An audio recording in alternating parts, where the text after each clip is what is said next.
রাজধানীতে social development foundation SDF এর chairman ও ব্যবস্থাপনা পরিচালকের পদত্যাগের দাবিতে কর্মবিরতি, বিক্ষোভ ও অবস্থান কর্মসূচি পালন করেছেন কর্মকর্তা কর্মচারীরা।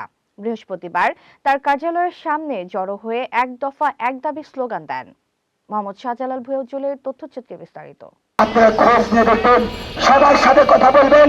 এনারা স্বেচ্ছায় এখানে এসেছে তাদের আহার রুচির ব্যবস্থার জন্য। আন্দোলনকারীরা জানান, দীর্ঘদিন ধরে প্রতিষ্ঠানে ব্যাপক অনিয়ম, দুর্নীতি, নিয়োগ বাণিজ্য এবং প্রশাসনিক স্বেচ্ছাচারিতা চলছে।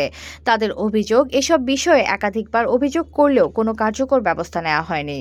সবচেয়ে বড় অভিযোগ হিসেবে উঠে এসেছে বিশ্ব ব্যাংকের অর্থায়নে পরিচালিত RELI প্রকল্পে ল্যাপটপ ক্রয় সংক্রান্ত অনিয়ম।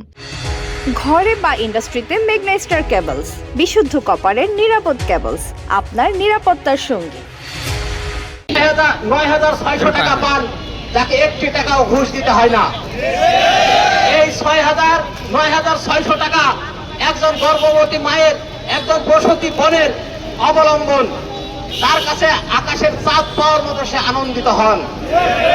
জনগণের ট্যাক্সের টাকায় পরিচালিত এই প্রকল্প, যারা ৯/৬ ছিনিমিনি খেলে এবং এই প্রকল্পের নিয়োজিত কর্মকর্তা বৃন্দ যারা জীবনের সোনালী অধ্যায় অতিবাহিত করেছেন, ঘাম ঝরিয়েছেন, সেই সব নিরীহ ভাই বোন বন্ধুদের এই অবৈধ দুর্নীতিবাজ ল্যাপটপ চোর নুরুল আমিন সহ যাদের বিরুদ্ধে দুর্নীতির অভিযোগ এসেছে তার সুষ্ঠু তদন্ত করতে হবে।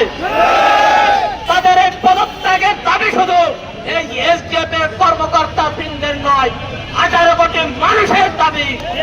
এই দাবি মানতে হবে।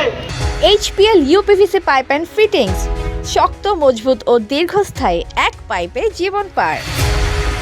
আন্দোলনকারীরা আরও জানান, অফিস স্থানান্তরের সময় কোটি টাকার আসবাবপত্র ও সরঞ্জাম কম দামে বিক্রি করা হয়েছে এবং এন্ডাওমেন্ট ফান্ডের অর্থ নিয়ম বহির্ভূতভাবে ব্যবহার করা হয়েছে।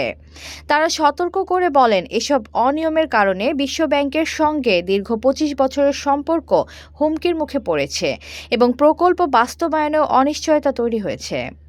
এই ব্যক্তি দুজনের পদত্যাগ চাই।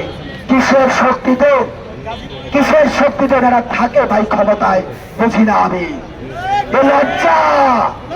লজ্জা আমাদের মতো অসহায় যারা দেখেন, আমাদের মায়ের বোঝাতে সক্ষম করেছেন যে আমরা মহান সৃষ্টি করতে আছি। তাদের অভিযোগ, কিছু কর্মকর্তাকে চাপ প্রয়োগ করে পদত্যাগে বাধ্য করা হচ্ছে। কর্মকর্তাদের দাবি, 2022 সালে নিয়োগ পাওয়া কর্মীদের চাকরির মেয়াদ 2026 সাল পর্যন্ত থাকলেও হঠাৎ প্রকল্প সমাপ্তির ঘোষণা দেওয়ায় শত শত কর্মী চাকরি হারানোর ঝুঁকিতে পড়েছেন।